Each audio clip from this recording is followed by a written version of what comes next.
back down and shut your trap. It's time for Keeping It Sports with M3. Are you ready?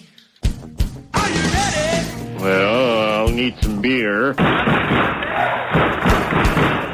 you ready? You have to ask me nicely. Come on now, don't be bashful. Are you ready? Are you ready for Place for the best sports talk and news surrounding each league. I can prove it with my usual flawless logic. Hey, man, this time we're going to do it my way. What's your name again? And now, here's your host, M3, Mike Rosansky. Coming to you from Freehold, New Jersey. It's time for Keeping It Sports with M3, normally powered by the Connecticut School of Broadcasting. Good afternoon, everyone. I'm, of course, your host, Mike M3 Rosansky, coming to you here on this Monday, the 6th day of July.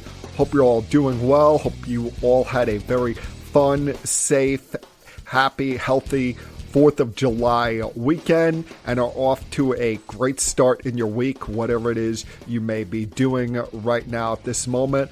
Thank you for taking some time out of your busy lives, whether you're watching me live on Facebook or social media right now, or you just can't stand looking at me and are listening to the podcast version. As always, I appreciate any and all support for this podcast. And remember to share the link for where you can find all versions of the podcast version of Keeping It Sports with M3 through my Linktree website, which you can find on my social media pages on Instagram at Keeping It Sports with M3, on Twitter/X at Keeping It Sports, as well as on my personal pages for both of those at M3 Rosansky.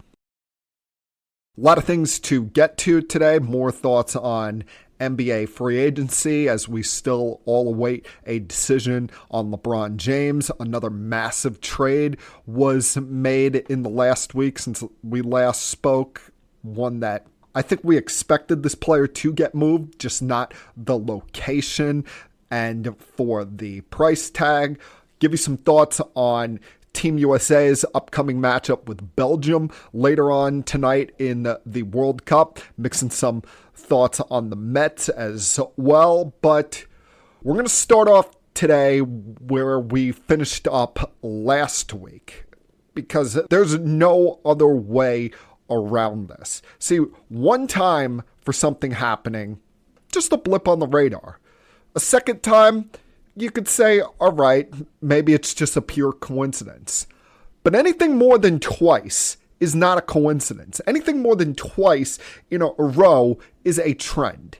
And for the last 4 or 5 years, it's been a growing trend of the New York Yankees, where somewhere in the month of June, right into July, up until the All-Star break, they essentially fall apart as a team and don't know how to play baseball for about a month, at least. Sometimes it goes on longer than that. Remember the infamous 2023 season after Judge broke his toe in LA and the team just completely fell apart. That destroyed their season, that 7-week stretch there where they couldn't win back-to-back games, went over a month and a half without winning a series. And the last 2 years, you've seen signs of that as well.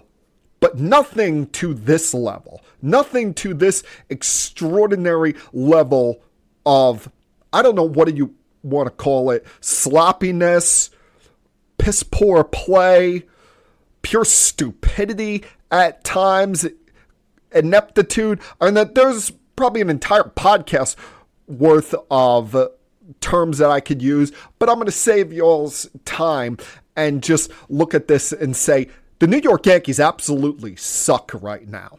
There's no other way around it. And it's inexcusable. I get that there's injuries.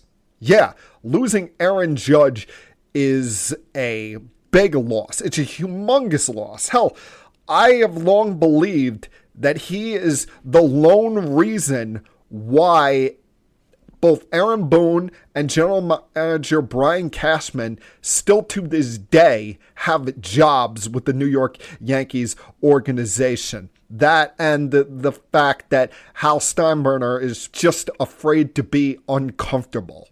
He has covered up a lot of the warts that you've seen with this franchise over the last 7 to 8 years since he has turned into the Aaron Judge that we all know and most of us love. Yeah, being without Stanton is a loss, but he's really just a DH, and you knew you were going to be without him for a significant period of time. That's been the trend of his entire Yankee career. You're without 2/5 of your starting rotation. Max Fried has been out for over a month, and now you're without Carlos Rodon as he went on the IL on Friday with elbow inflammation, and you're hoping that he'll be back not too long after the All-Star break. But that doesn't excuse the fact that Ben Rice and Cody Bellinger, even though he's an extremely streaky player, have gone into big slumps. That doesn't excuse the fact that this team is 4-13 in the last 17 games, outscored in that time frame 91-47, and even worse in their last 10 games. Look at this. They're 1-9. You got swept up in Boston. You got swept by the Detroit Tigers at home, and then to add a cherry on top of things, over the weekend, the team that has always been your get-right team, the team that you've always looked at and said, oh, they're our punching bag. I've even gone as far as referred to them as their little biatch for the last 25 years. The Minnesota Twins came in and took 2 out of 3 against you, and it's the first time in over a decade, first time since 2014, you've lost a home series to the Minnesota Twins. This is a franchise that no matter the names, the faces that have changed over the last 25 years, whether it be at Old Yankee Stadium, New Yankee Stadium, Target Field, the Metrodome, up on the moon, wherever they play, the Yankees have owned their ass, and they got spanked around the last 2 days to this team. Will it be Saturday running out there, that AA pitcher Brandon Beck, him getting annihilated, giving up 3 home runs in the first couple of innings, giving the team no chance? Or yesterday, the bullpen letting things down after Ryan Weathers left the game, and not to say he was anything to truly write home about either. But there's no reason, even despite this poor run that you've been on for the better part of 3 weeks now, for you to be losing games to the Minnesota Twins, a team that you're hoping to be sellers at the deadline so you can rip away Ryan Jeffers from them and actually have some offense at catcher.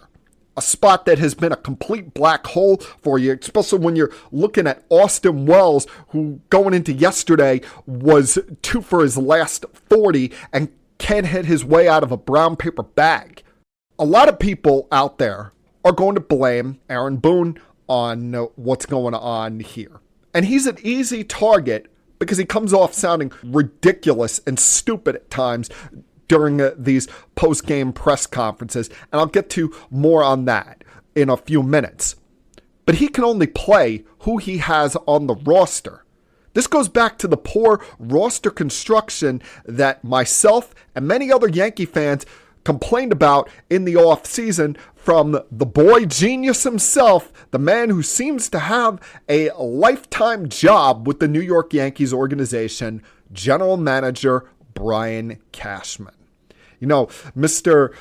getting all offended when we bring up the fact that he decided to just run it back with the same team from last year. These are the things that Yankee fans worried about. The fact that you didn't have real consistency. You didn't have true depth on this team. And I understand that no one, unless you're the Los Angeles Dodgers, is going to dip into their minor league system and find hidden gems at every spot along the field to replace injured players. And when you lose a generational talent like Aaron Judge for an extended period of time, it's going to hurt. There's no way around it. But there's no excuse for this team completely falling apart. And Aaron Judge even knows that because he called the team out last week. Usually he gives the company line and tries to spread positivity and talk things up. But even he couldn't sugarcoat this on how bad the Yankees look right now when he was telling The Athletic that, quote, just a little lack of focus. We just got to dial it in. Lack of focus. Your captain is saying you have lack of focus. And let's not act like this is some 9-to-5 job that these guys have. You're playing baseball for at most some nights, 3.5 hours a day, 6, sometimes 7 days a week. There's never a time where you should lack focus. It's one thing if you're not talented enough. We know not every player in the big leagues either belongs in the big leagues or is going to hit at a 300 clip or have an on-base percentage of 400 or hit 30-plus home runs in a season. Every player has a certain limitation to them. But there's two things that you can control: your effort and your focus on any given night. And when your captain is calling out your focus, he's essentially calling out your effort level. And there's no denying it. When you look at this team in the last 15 games, they've made 20 errors, and some of these are just flat out brain farts, especially by the middle infielders, the biggest culprits of this all being Anthony Volpe and Jazz Chisholm. Two guys who I think most Yankee fans would like to strap to a rocket and send to the moon right now and not see their existence in pinstripes anymore. I mean, hell, we made such a big deal of this in the first, month and a half of the season, that the Yankees seem to be a changed team, a changed organization, a uptick in their sense of urgency this season with some of the moves that they were making, whether it be in the bullpen or the way that they kept Anthony Volpe down in the minor leagues after his rehab stint. Well, all of that has completely gone to hell and is a non-factor anymore. When you look at this team, the fact that they're 23-23 since Volpe got called up on May 12th. You're seeing Caballero, his great start to the season, start to sputter. And maybe that was to be expected from a guy that is not used to being an everyday shortstop. But still, he was outperforming anything that you've seen from Anthony Volpe in the last month and a half. And I don't want to make this just about Anthony Volpe.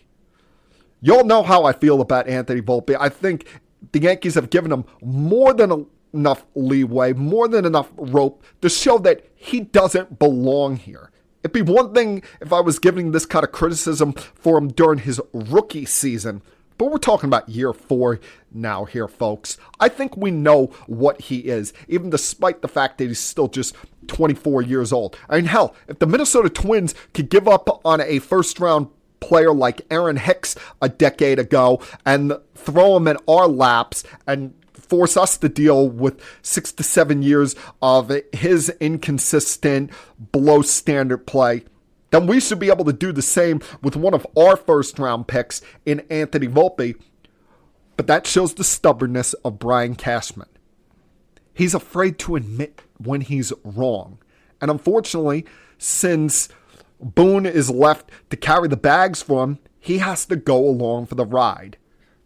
Yeah, he gets all uptight and annoyed every day after games when he's doing these post-game press conferences and he's having his feet held to the ground, asked questions about Volpe's poor play by the likes of Meredith Marakovich or Joel Sherman or Brandon Cuddy, any of these people that cover the Yankees on a day-in, day-out basis, or every Tuesday when he's on with the guys from John Boy Media and things get really tense and they almost get into a shouting matchup over Volpe at times. But this is the card that he has been forced to play.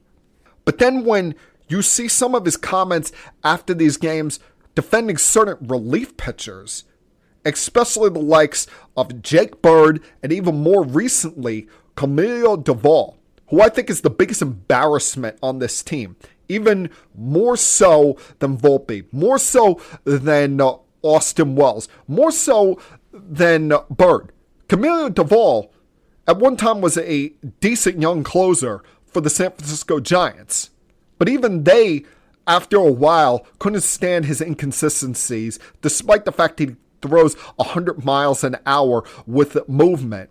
And they tossed him to the curb to us last year at the trade deadline. We thought this was a hidden gem, but in reality, we realize now why they got rid of him. He has been utter trash since coming to the Yankees last year. It's a shame that you have to essentially baby a guy whose cutter and sinker average between 97 and 102 miles an hour through a season. A guy with stuff like that you would think would be amongst the elite of elite relief pitchers. Even if he's not your closer, that he would be a dominant setup man. And when you turn to him, it would be ball game over. Yeah, it's ball game over, but it's ball game over as far as the Yankees' chances of winning a game.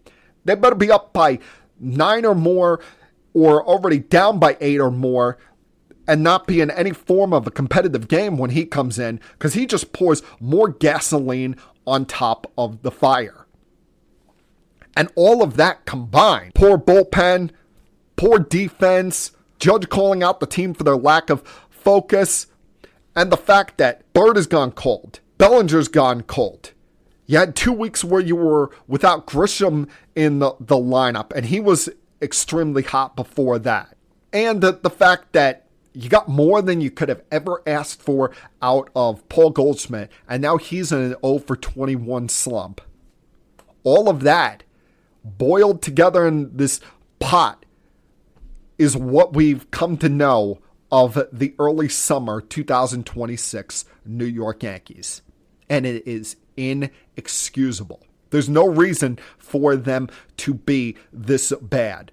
And whether Brian Cashman or Aaron Boone want to admit it, it is an utter complete embarrassment and a joke. You look at the last 17 games, as I mentioned, 4-13. In that time, outscored 91-47. And in that time, it's bad enough that the Rays have gotten hot. But the Yankees have gone from leading the division by 3 games to trailing by 4. And now they go to Tampa starting tonight to play those Rays, where the Rays could essentially wave goodbye to the Yankees' chances of winning the American League East. Even despite the fact that in 2 of these 4 games you got coming up, you've got Garrett Cole and Cam Slitler pitching.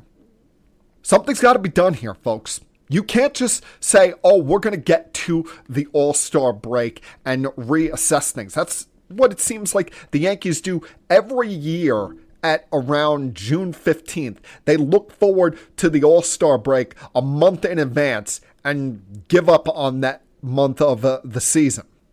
Something's got to be done to wake this team's ass up. Whether it be make a trade, talk to the Minnesota Twins about Jeffers now, even though he's on a rehab assignment, get him in the organization and finish his rehab assignment in Scranton, Wilkes-Barre, have him learn your pitchers and be ready for the second half. Or go make a trade with the San Francisco Giants for Luis Ariz and get Jazz Chisholm's ass out of here. Because Luis Ariz, while they're about the same player defensively at second base, he brings something to this team that you really don't have many of. A grinder, a guy that is going to hit at the top of the lineup, and every at bat seemed like a war. You don't have many guys in this lineup, if any, that treat at-bats beyond 3 or 4 pitch at-bats. The only guy that I can think of that really extends at-bats to their fullest are Trent Grisham, who seems to always have a 3-2 count going, or Paul Goldschmidt. And like I said, you've gotten more than you could have ever expected out of Goldschmidt. He was supposed to just be a lottery ticket signing for this team and a good clubhouse presence for some of the younger players. And speaking of younger players, how about call up a prospect? I don't know whether you want to break class in case of emergency and go the George Lombard Jr. route now, have him come up and play second base or shortstop, and then you decide on a spot for Caballero. But maybe that's a way to wake up this team. Or better yet, send someone to the minor leagues. Send someone that you're afraid to be uncomfortable with to the minors to send a loud, resounding message to that locker room. Whether you finally wake the hell up and send Anthony Volpe down for Oswaldo Cabrera. I know Cabrera has not done much at AAA and was an automatic out last week when he was here. But you know that kid's dying to be back in the big leagues and would do anything, even just be a 1 day a week off the bench player for this team and a kind of locker room cheerleader just to be here. Or how about grow a set and send down Jake Bird and Camilo Doval? Those guys have had enough chances to show that they don't belong in a major league bullpen. Stop wasting outings on them and bring up, I know he only had 3 appearances, but each time we've seen this youngster, Giovanni Cruz, he's looked pretty good. He's had the kind of flame-throwing and strikeout ability that this bullpen has truly lacked. Or, I know LaGranye has gotten injured, is going to be on the shelf for 6 weeks, and probably ends the chances that we had of bringing him up as a converted reliever this year.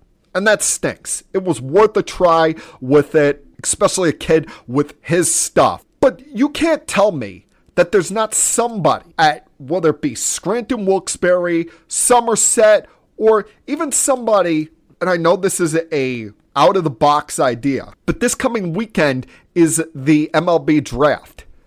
If you draft a college pitcher this coming weekend in the first round, say screw it. Sign him in the next 2 weeks, give him a couple of relief appearances at single A, and then bring him to the major leagues. Why not? We've seen teams do it before. We saw once upon a time the Chicago White Sox do the same with Chris Sale. He had about 10 innings in the minor leagues before they brought him to the big leagues as a reliever. It's not meaning you're giving up on them as a starting pitcher, but it's something. Or I know Luis Heel has started his throwing program. Get him ready as a relief pitcher and bring him up here, because we've seen when healthy, that guy's got electric stuff and could maybe help this bullpen in 1-inning spurts. You've got to do something. Some kind of statement has got to be made right here, right now. You cannot let the 2026 season get away from you. I don't care that Judge is not here, that Stanton's not here, Fried, Rodon. That is no excuse. This is embarrassing what we're watching from the Yankees right now. The players should be ashamed of themselves. The coaching staff should be ashamed of themselves. And Nerd Boy himself, Brian Cashman, and his group of doofuses with spreadsheets should be ashamed of themselves, because it's unacceptable, whether you're the New York Yankees or any team with this level of payroll and this amount of talent on the team, even without Aaron Judge, to be performing this crappy for this extended period of time. All right, a lot more I want to get to over the remainder of this podcast. Give you some thoughts on some of the movement in the NBA over the last week. A big trade that went down that is rather shocking if you ask me. Some thoughts on the future of LeBron James. We'll get into that as well as we go along here. And the big news that came down for Team USA soccer yesterday that is rather controversial, but try to give you some thoughts on that as well. So a lot I want to get to over the next about 40 minutes or so here. Glad you guys could join me once again this week. And like I tell you each and every single week at this time, please sit back, relax, help put your feet up if you feel like it, and continue keeping it sports with M3. I'll be back.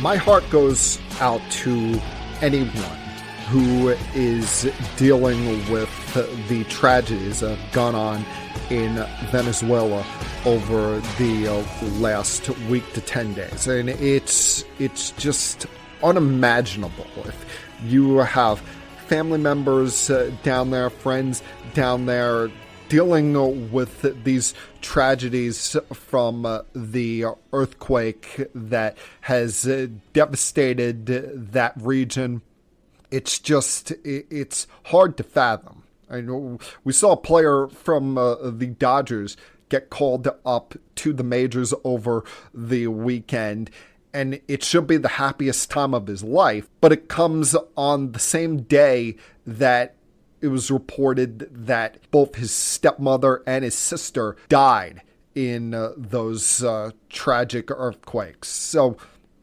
it's heartbreaking. It's hard to put words around it because I've never truly experienced a situation like that, losing a loved one in such a graphic, unexplainable natural event like that. But it also gives no excuse to the hot-headedness of Red Sox first baseman Willson Contreras over the last week or so. And in back-to-back nights, he's getting ejected from games. And we've long known that this guy has a temper. It isn't the first time that we've seen him have some kind of benches clearing, I don't want to say dust up, because nothing prior to last Tuesday night was anything real physical. We saw that verbal confrontation he got in with Will Warren about 10 days ago up at Fenway when Warren came up and in on him with a pitch and he didn't like him. Bench is clear, but it turned into a whole bunch of eyewash. Everyone just kind of standing around like, yeah, let's get this over with. All right, now. But then you had last week, on Monday, he gets ejected for trying to troll an umpire with the tapping of the helmet, essentially insinuating that he wanted video review for getting called out on strike 3 for a check swing. And then on Tuesday, he got ejected after a heated exchange that he caused for a benches clearing incident toward Nationals pitcher Cade Cavalli. Now, listen, Cade Cavalli, what he said to Willson Contreras was inexcusable. You don't yell at anybody, any grown man, especially someone who's 7 years older than you.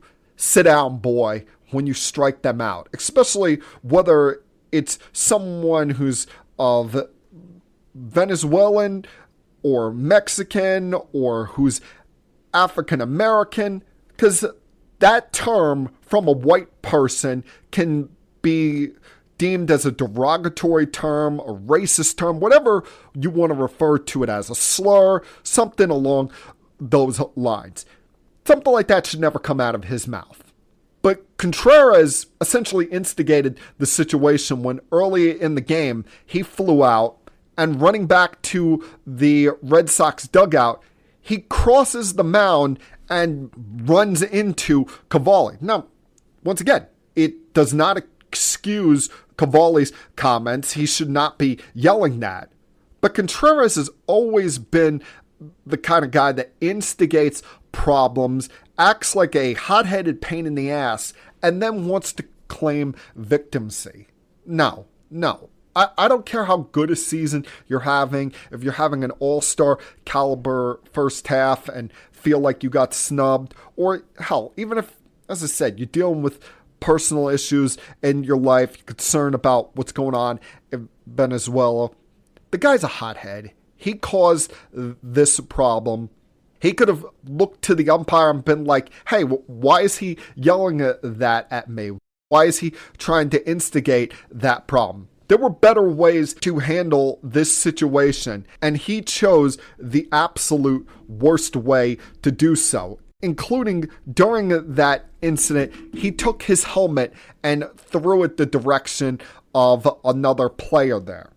So he should just take his medicine now, take his 7-game suspension, drop his appeal, because if baseball drops either one of them's appeal even by a game, then they're really being light on these guys. They are deserving of these 7-game suspensions, deserving of getting Doc the pay here, because they both come off as looking like utter and complete jackasses. And if you're a New England sports fan, you wish that was the headline of the week. You wish that that was the lone, ugly, bad spot of Boston/New England sports for the headlines last week to be posted in the Boston Herald. But no, that kind of takes the back seat for what was the big headline up in Boston last week. And we knew this was coming at some point. But the Boston Celtics traded Jaylen Brown on Wednesday. And it's both surprising to where they traded him and what they got back in return. By sending him to the Philadelphia 76ers for a package that consists of Paul George, 2 first-round draft picks, and 2 second-round draft picks. Yes, they'll be getting 2 extra draft picks in the 2028 draft that they can either use for themselves or use in a package later to add to this team. But you're adding 35-year-old Paul George, who had a 25-game PED suspension last year, is making $50+ million and has never won a damn thing in his life. And 4 draft picks for a guy that was Finals MVP and is the big reason why you have a championship this decade, and the big reason why you remained in contention and were the number 2 seed in the Eastern Conference this past season when you spent 80% of the season without Jason Tatum, and a guy that tried to drag you kicking and screaming across the finish line in your first round series against the 76ers, even despite Tatum not being available in Game 7. Yes, can he be a pain in the ass off the court with some of the things he says on his Twitch stream at times? Of course. That happens with a lot of star players in this league. Hell, if we were to make trades just based off someone's comments on social media, there would be a trade every day, every hour. But for them to take the side of Jason Tatum, who reportedly today it came out that him and his camp were not pleased with Brown's comments the day after they were eliminated when he said this was one of his favorite seasons, or should I say this was his favorite season of his career, even ahead of that championship winning season they had just a couple of years ago. I mean, come on. It comes across as extremely petty by this organization and by Jason Tatum.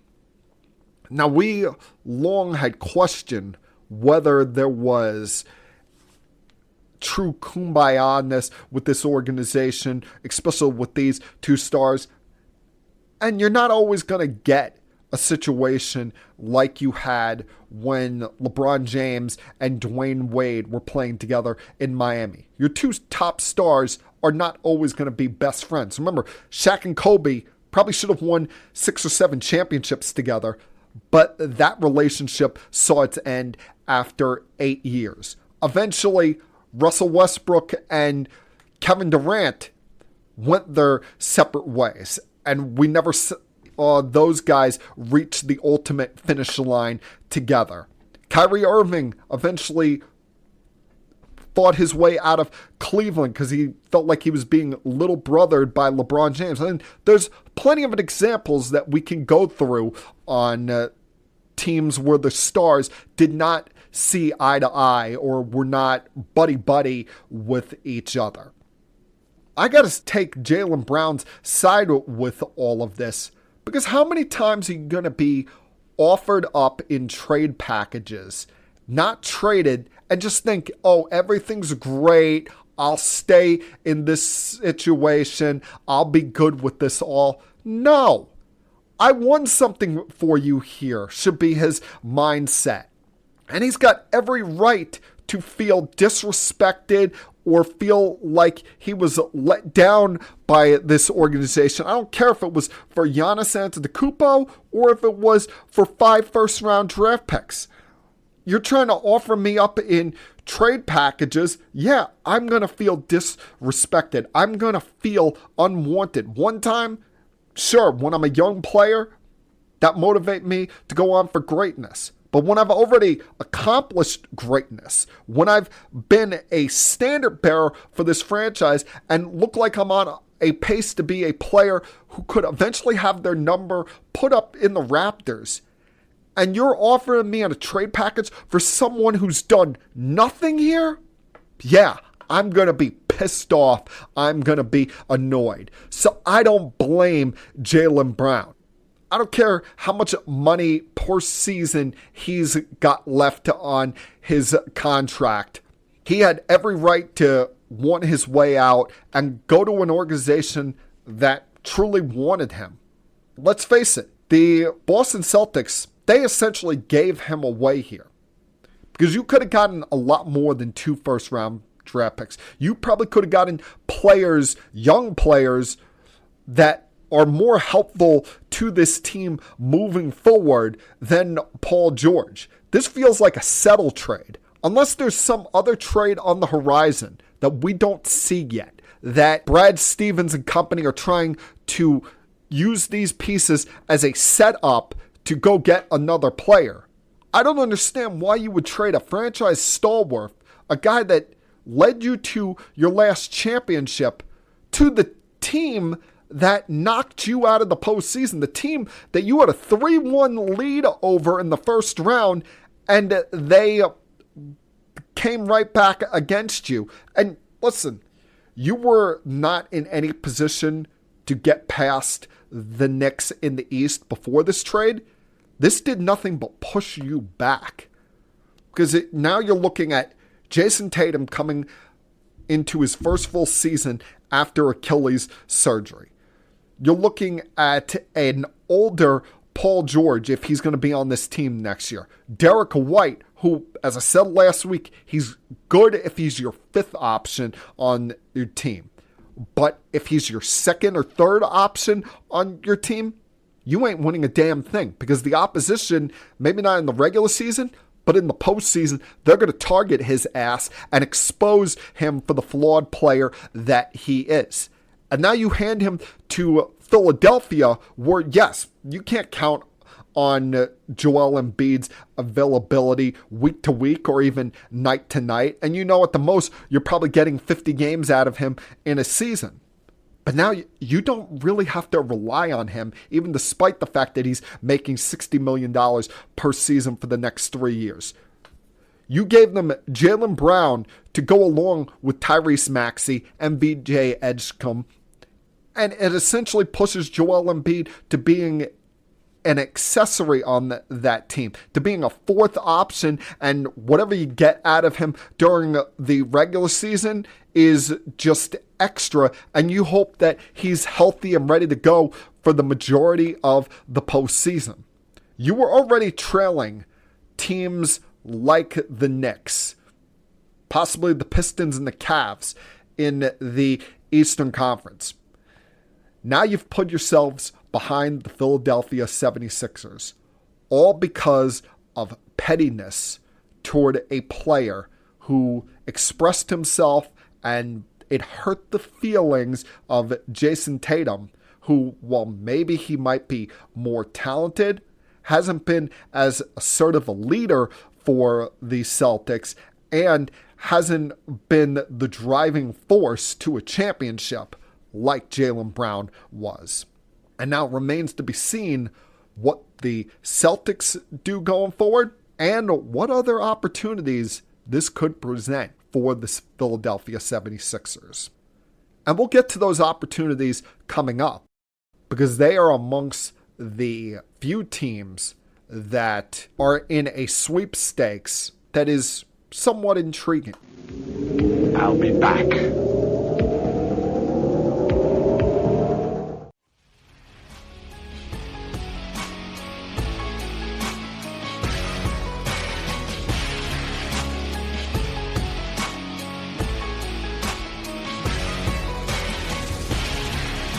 You figured that the New York Knicks were going to have some losses from their championship-winning team. And you were able to re-sign Jose Alvarado and Landry Shamet. But when the owner says that we're not going over the second apron, that of course means that somebody is going to take the fall, somebody is going to see their way out. And that, of course, was the longest tenured New York Knick, Mitchell Robinson. I mean, it definitely hurts losing Mitch, even despite his lack of availability over the last couple of years with some of his injuries. And then during the finals, he was dealing with the hand injury that occurred when he smacked the side of his pickup truck, as we would find out in his Facebook post over the weekend. And does it suck that he went up to Boston? Yeah, because Boston's a rival of yours. But as we talked about before, Boston more so looks like they're taking steps backwards than forward. And you were able to replace Mitchell Robinson within almost the day of him leaving with a player that, while older, is along the same lines as far as usefulness as him in Andre Drummond. Andre Drummond, while, yes, he's been in the league for a very long time and is closer to the end than he is the beginning. He's in his, mid-30s now. He's a guy that physically has been reliable, has not dealt with any major injury concerns. Even this past season started a good chunk of games with the 76ers in the time that they were without Joel Embiid, and he played in 103 games the last 2 years, started 48, is a capable, useful backup center. He's not at what he was during his all-star seasons when he was with the Pistons, but you're not asking him to be that. You're asking him to come in and play, 12 to 14 minutes a game when Cat is not on the floor, or maybe if there's times where you want to go with a double big lineup and you want to stretch Cat out to the 4 at certain chunks of the game, be a reliable rim protector at center, and as I said, remained largely healthy and been still a useful player, even despite the fact that he's been on 4 different teams in recent years, become kind of a journeyman since his days with the Pistons. So I like this signing. I like this addition. It fits into what the Knicks are trying to do salary cap wise, and is a player that is along the same level of usefulness as Mitchell Robinson, and is going to stay healthy more often than him. So it's a really good move for the Knicks as they head toward their quest to hopefully repeating as champions. Now, one thing that got a little bit of attention out there in the last week, and I'm glad the Knicks, even despite not being a Knicks fan, are not going the direction of is LeBron James. They're starting to get some word out there that would he be interested, or would the Knicks be interested in signing him to a veteran minimum contract to fit in under the second apron? Like, no. That is not the attention that you want. That is not the three-ring circus, the sideshow you want. You do not want your championship title defense to be highlighted by the LeBron James potential retirement tour. And he's given no indications whether next year is going to be his last year or not.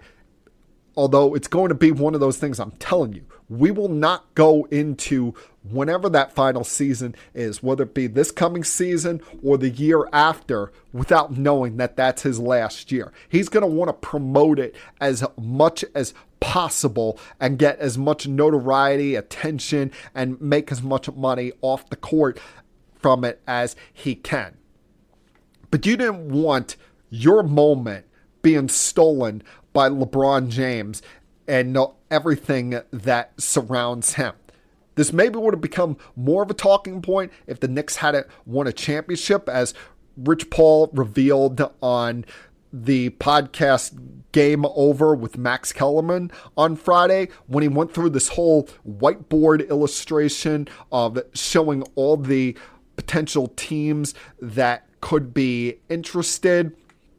He included 10 teams on there. The Knicks were amongst them, but said it's very difficult to envision them as a destination, saying that if the Knicks didn't repeat with LeBron on the roster, it would be too big of a risk. So I think we can disinclude the Knicks on there. But he brought up a lot of interesting teams, a lot of interesting locations to think about. Not just two of his previous stops, the Cavaliers and the Miami Heat, but also mentioned teams like the Denver Nuggets or the Minnesota Timberwolves or Golden State, which we've long speculated about. I don't think he would consider Dallas because Dallas is not close to winning anything.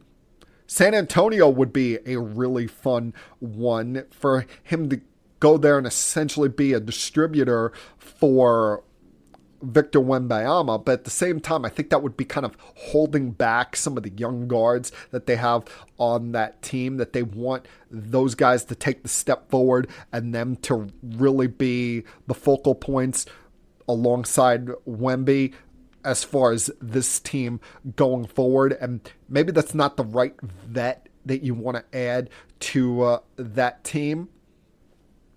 But LeBron James is going to have a new location next year, as he told the Lakers around a week ago at this time that he'll be playing with a different team. And it's just a matter of when he makes this decision, and whether some of these teams are going to be having great minds strapped around their ankles when it comes to potential roster moves that they can make this offseason as they wait for him to make a decision. And you got to figure that the move by Draymond Green to decline his player option for next year played a part of them knowing their chances on whether to sign LeBron James or not. It was not just one of these things where he declined it and was willing to take less money so that they could sign the likes of Kristaps Porzingis to a new contract. No, he was doing it for a big fish. Now, whether that big fish is LeBron James or whether the Wizards get over their stubbornness and are willing to trade Anthony Davis at some point, that remains to be seen.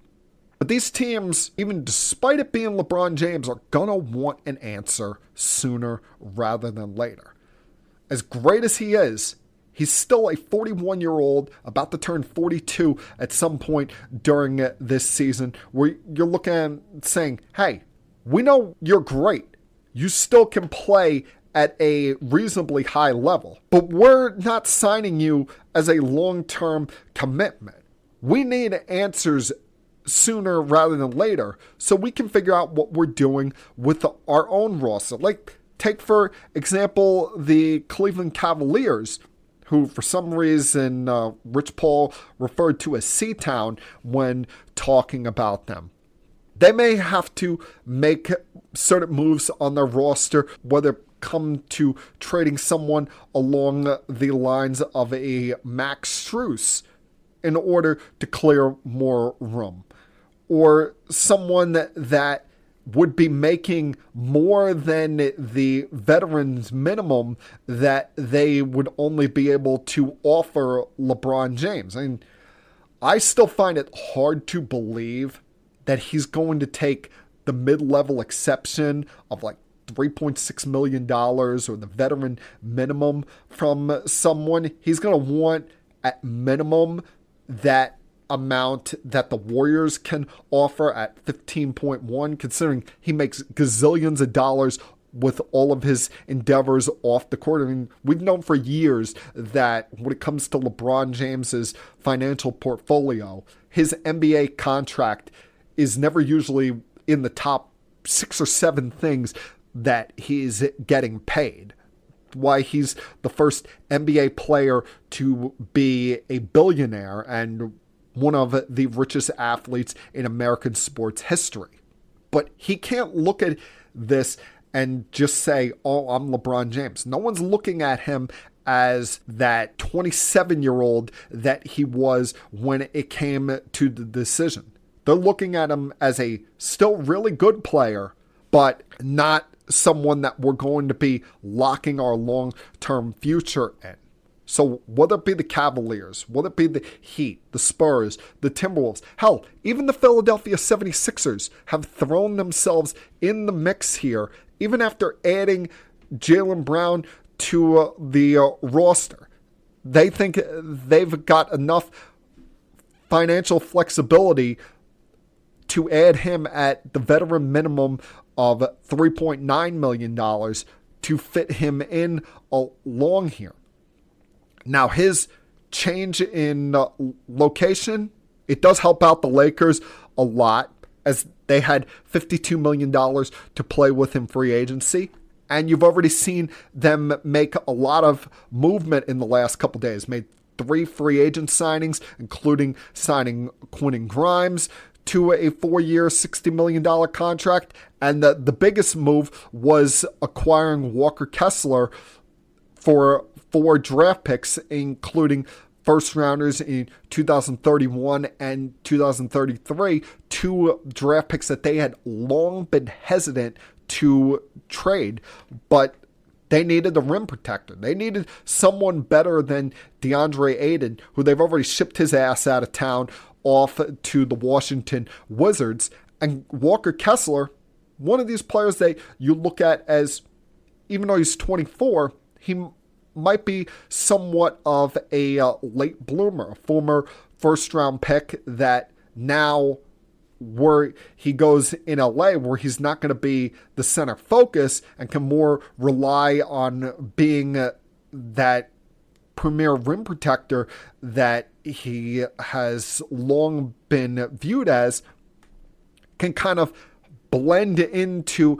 the mix here and rely on the double teams that either presented at Luka Doncic or Austin Reeves to have his most offensive success. And do these moves that the Lakers have made, adding Quentin Grimes or Colin Sexton or Walker Kessler, does it make them a championship contender?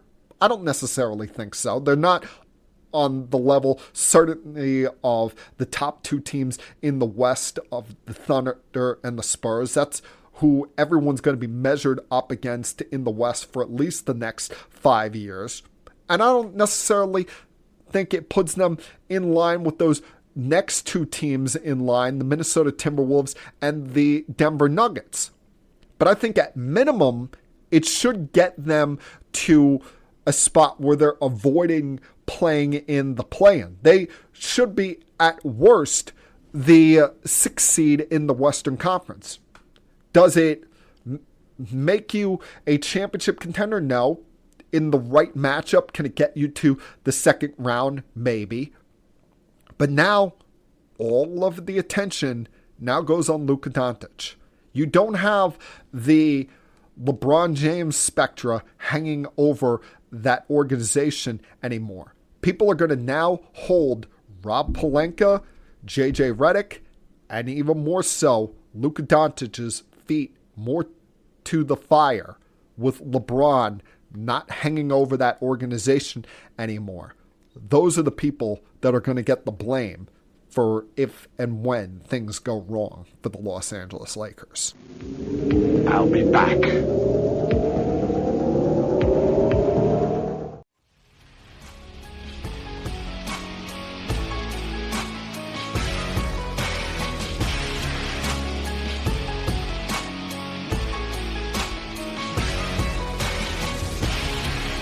I'll be perfectly honest with y'all. I am not the biggest soccer fan in the world. I am not someone that is fully invested in the MLS or the UEFA leagues. Hell, I couldn't tell you when those leagues start. I couldn't tell you when they finish. But I have been, shall we say, somewhat intrigued in the World Cup. I do think they unnecessarily added too many countries to the mix now. It's sort of becoming to the lengths that the NCAA wants to turn March Madness into, where you have now 48 countries. And I think sometimes that can water down the product when you have too many teams in the group play stage of things. But it does have its charm to it. I mean, you watch some of these fan bases that have come over to the United States, Canada, and Mexico for these games, and they have been amongst the biggest stories of them all. I mean, the Norwegians, they've been absolutely hilarious. Every time you turn around, they're at some kind of event somewhere, whether it be Red Sox games, Met games, somewhere around our country at some kind of sporting event or entertainment event, and they're doing their whole rowing shtick. It's kind of hilarious to watch this. And you're hearing these reports of, I believe it was the Scottish, went up to Boston and a bunch of the local breweries up there ran out of beer within hours. Just a lot of fun and quirkiness that you've seen in this. But then once again, you see the ugly side of things when it comes to FIFA, who has long been viewed as a corrupt organization, long been viewed as an organization that can easily be had, can easily be bought. And I don't like when politics or money get into the mix of things when it comes to sports. And hell, I call this podcast Keeping It Sports with M3 for a reason, because I want to get my attention away from all of that nonsense that happens in the world. Take my focus away from that for an hour, hour and a half, and talk about something that excites me. Talk about something that I have a passion for, that I have a love for, and that is the sports world. But unfortunately, once again, politics has mixed their ugly heads into the sporting venture. Because even as I guess you could say, casual in this, maybe less than that, for when it comes to soccer, it would be cool to see Team USA win the World Cup. Something that the women have done on multiple occasions, but the men have never been able to accomplish, never been able to pull off. But I want it done without any kind of controversy, without any kind of interference, without anyone saying that, oh, they cheated or they got an unfair advantage.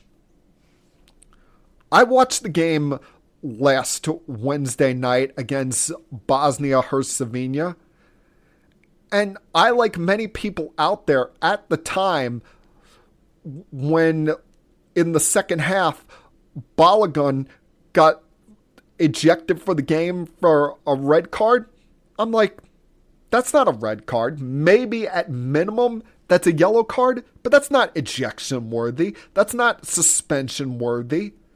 And listen, if Team USA had appealed it the next day, or FIFA came out the next day and repealed the red card, said that it's not a red card and that he's good to play, I'm like, all right, fine. You went through the proper channels, you reviewed it, all good in the world.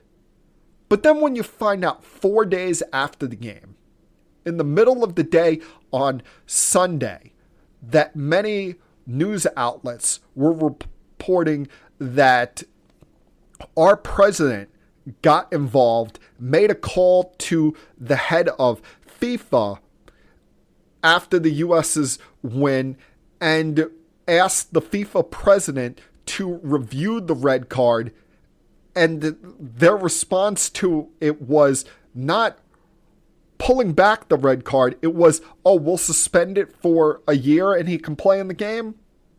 Like, that seems a little bit dirty, because last time I checked, there's no World Cup games next year, ladies and gentlemen.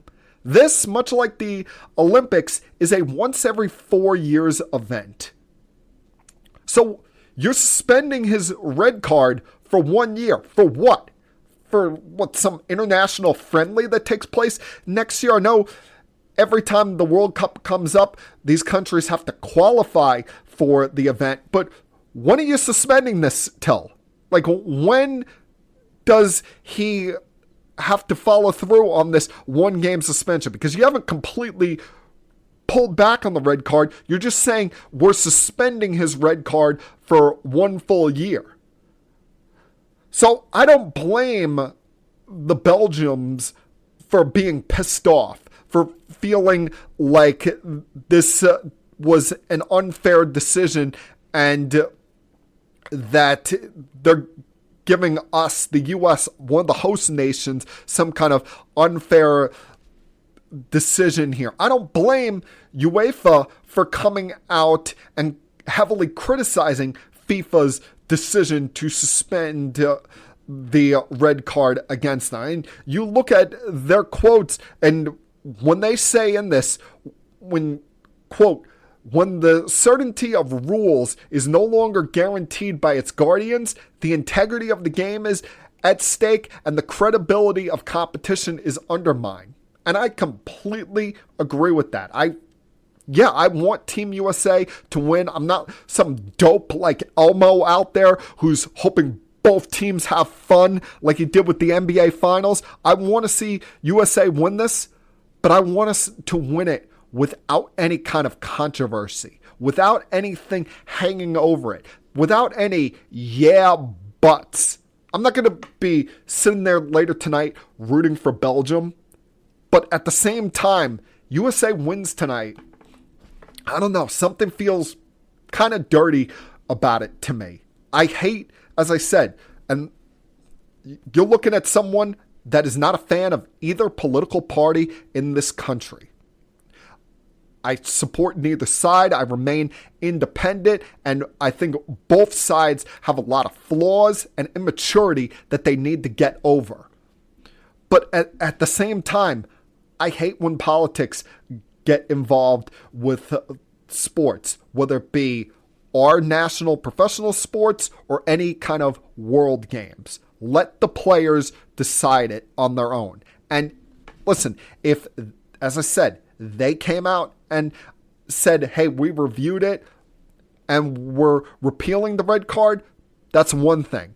But for the fact that they're using the VAR system as being some kind of technicality on why it shouldn't have been a red card or declaring it suspended just so Balogun can play, just doesn't feel right to me. Now, what hasn't felt right for a lot of Met fans is the joke that has been the last 2 seasons of baseball for them. They feel like since that NLCS appearance they had 2 years ago, they've gotten one giant kick below the belt from their hierarchy, especially team president David Stearns and their owner Steve Cohen.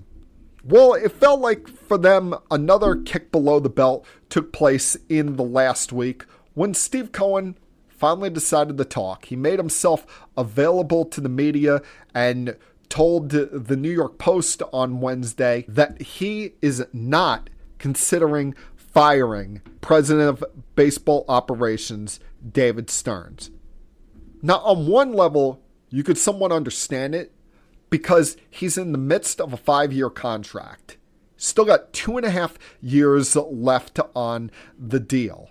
And if you fire him now, a guy that's still, for some reasons I'll never understand, held within high regards around baseball circles, viewed as someone that could get another job very easily, that would take away thoughts from other high potential, high credible candidates in the future saying, he didn't let him finish out his contract. What are the chances that I'm going to get any kind of long runway with this organization as long as he's the owner there? And it would chase you back to the Wilpon days where you're really rash in your hiring and firing process and depleting your chances of getting any qualified candidates.